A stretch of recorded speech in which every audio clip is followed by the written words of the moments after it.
the Dutch decide to invade India, and they decide to do it from the south. And they send a fleet commanded by the famous Admiral Eustachius de Lannoy to attack what was then the Kingdom of Travancore, to capture India from the south. And they are roundly defeated by the forces of Travancore under King Marthandavarma. So not every king was arbitrary and so on and so forth. Not only did he defeat them, but he captured the Dutch commanders.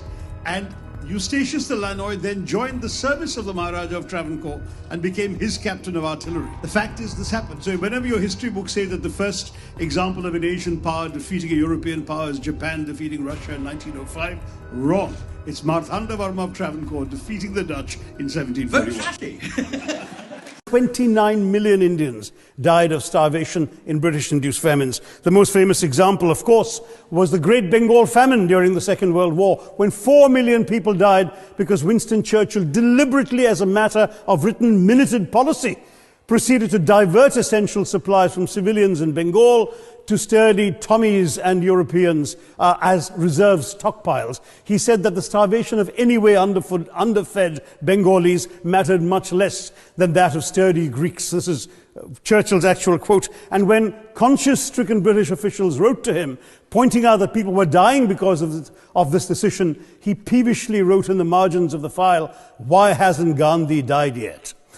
I was reminded of this wonderful photograph I saw of a demonstration against the anti-immigrant speeches made by certain conservative politicians. There was a wonderful demonstration, and the demonstrators, black and brown Britons, were holding up placards saying, "We are here because you were there."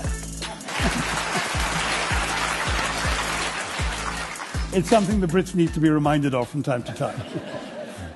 So, is it a British problem or an Indian problem?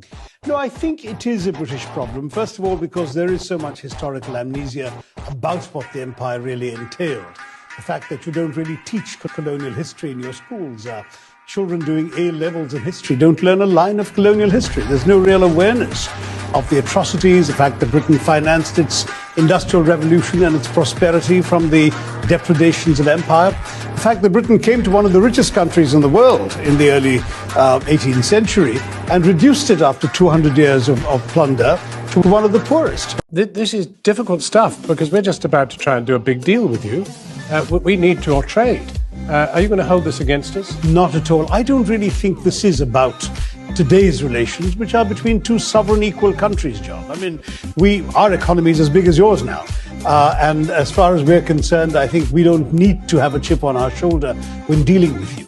But I think we do need to be aware of history because, as I often say to young people, if you don't know where you've come from, how will you appreciate where you're going? Kindly forgive one of your biggest fans Thank you. She's being over the top or if she mispronounces some words.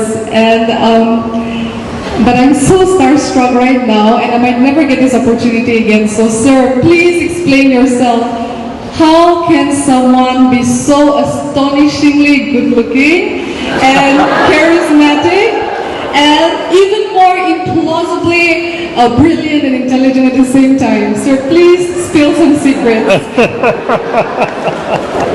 You are very sweet and very kind and generous, but all I can say is there are things you can't help and there are things that you can train yourself to do.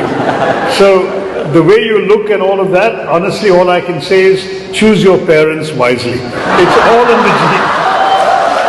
Thank you, sir. It's all in the genes. But everything else, you should work at it. I mean, I must say that,